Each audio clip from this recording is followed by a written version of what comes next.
अस्सलाम वालेकुम। आज देखो हम बहुत ही प्यारा सा ये पोटली बैग बनाएंगे। ये देखिए इस तरह से ओपन करने के बाद ये देखो इस तरह से ये हमने मिरर का इस्तेमाल किए हैं इसके अंदर। और ये देखो साइड से हमने इस तरह से मोती लगाए हैं और ये हमने इस तरह से इसका स्टेप बनाए हैं। तो आप इसे आसानी से कैसे बना सकते हैं इसके लिए ये वीडियो ज़रूर देखें। ये देखो उस पोटली को बनाने के लिए सबसे पहले हम फैब्रिक लेंगे जो हमारे पास अवेलेबल है, वो इस तरह से लेंगे।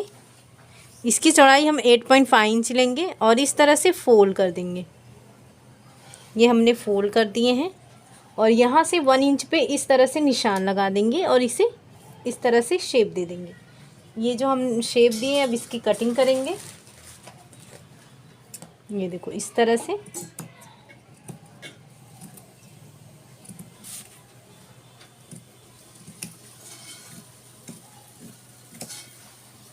अब इसे साइड में रखेंगे और ये जो जॉइन वाला हिस्सा है इसे इस तरह से कट कर देंगे।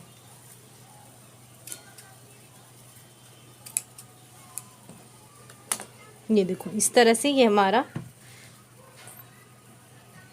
कटिंग हुई है ये हमारी। अब हम इसके बराबर लाइनिंग वाले पीस की कटिंग करेंगे। ये हमारा 2 मेन फैब्रिक है और 2 लाइनिंग वाला पीस है। ये देखो इस तरह से रखेंगे सीधे पे सीधा, यहाँ से लेकर यहाँ तक स्टिच करेंगे। ये दूसरा लाइनिंग वाला पीस रहेगा और इसे इस तरह से रखेंगे। यहाँ से ये ऊपर वाले हिस्से की स्टिचिंग करेंगे। देखो ये हमने स्टिच कर लिए हैं। अब इसे ओपन करेंगे। दूसरा वाला जो हमने स्टिच किए हैं इसे इस तरह से रखेंगे। ये बराबर से रखेंगे, यहाँ से यहाँ तक पूरी स्टिचिंग करेंगे। यह हिस्सा छोड़ देंगे, यहाँ से लेकर यहाँ तक स्टिच करेंगे। देखो ये हमने स्टिच कर लिए हैं। ये हिस्सा खुला रखे थे, अब इसे इस तरह से सीधा करेंगे। यहाँ पे ये अंदर की तरफ रखेंगे और ये जो हमारा जिसका इस तरह से जो शेप है इस तरह से बराबर करेंगे। लाइनिंग वाले पीस का भी बराबर करेंगे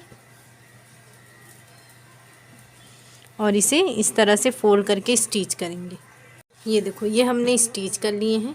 अब इसे अंदर की तरफ रखेंगे, ये पूरा अंदर की तरफ। ये देखो रखने के बाद इसे जो ये वाला हिस्सा है इसे बराबर कॉर्नर पे इस तरह से टॉप स्टिच करेंगे। तो इस तरह से हमने स्टिच कर दिए हैं। अब ऊपर से हम 1 इंच पे निशान लगाएंगे इस तरीके से और इसे इस तरह से मिला देंगे। ये हमने मिला दिए हैं। यहाँ से 1/2 इंच पे इस तरह से निशान लगाएंगे और इसे मिला देंगे इस तरीके से। सेम इसी तरह से यहाँ पर भी दूसरे हिस्से पे भी 1 इंच पे इस तरह से निशान लगाएंगे और इस निशान को इस तरह से मिला देंगे। अब यहाँ पे 1/2 इंच पे इस तरह से निशान लगाएंगे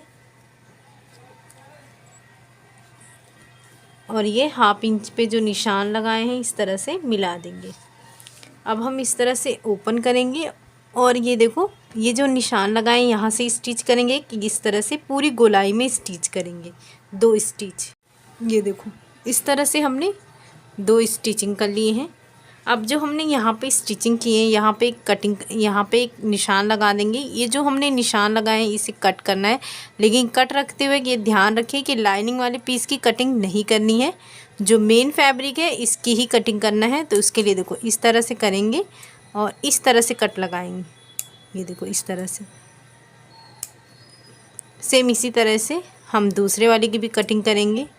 ये देखो इस तरह से ये हम कट कर देंगे और ये हमारा जो यहाँ पे निशान लगाए हैं इसे भी इस तरह से ये हमने कट कर दिए। ये जो लास्ट है इसे भी इसी तरह से ये देखो ये हमने कट कर दिए हैं। ये रेडीमेड मैं स्टेप ले रही हूँ। ये देखिए इस तरह से ये डोरी इंसर्ट कर चुके हैं। अब ये जो मैंने पीस ली हूँ 3.3 इंच का 3/3 इंच का इस तरह से स्टिच करेंगे और इस तरह से बाकी तीनों की स्टिचिंग करेंगे। इस तरह से हमने ये लगा चुके हैं। अब देखो इस तरह से ओपन करेंगे। यहाँ पे मोती आपके पास जो भी अवेलेबल है आप उस तरह से डेकोरेट कर सकते हैं। मोती वाला स्ट्रैप लगा दें और इस तरह से आपके पास जो भी है उस तरह से इसे डिज़ाइन कर सकते हैं। अगर कुछ भी नहीं है तो आप इस तरह से भी इसको कैरी कर सकते हैं। ये देखें इस तरह से जो मेरे पास था इस तरह से मैंने उसे डेकोरेशन कर दी हूँ और ये साइड में इस तरह से मोतियाँ लगाई हूँ और ये देखो स्टेप में इस तरह से मैं मोती लगाई हूँ। तो आपके पास जो अवेलेबल है उस तरह से डेकोरेट करें और इस तरह से ये खूबसूरत सा पोटली बैग बनाएं। शुक्रिया, अल्लाह हाफिज़।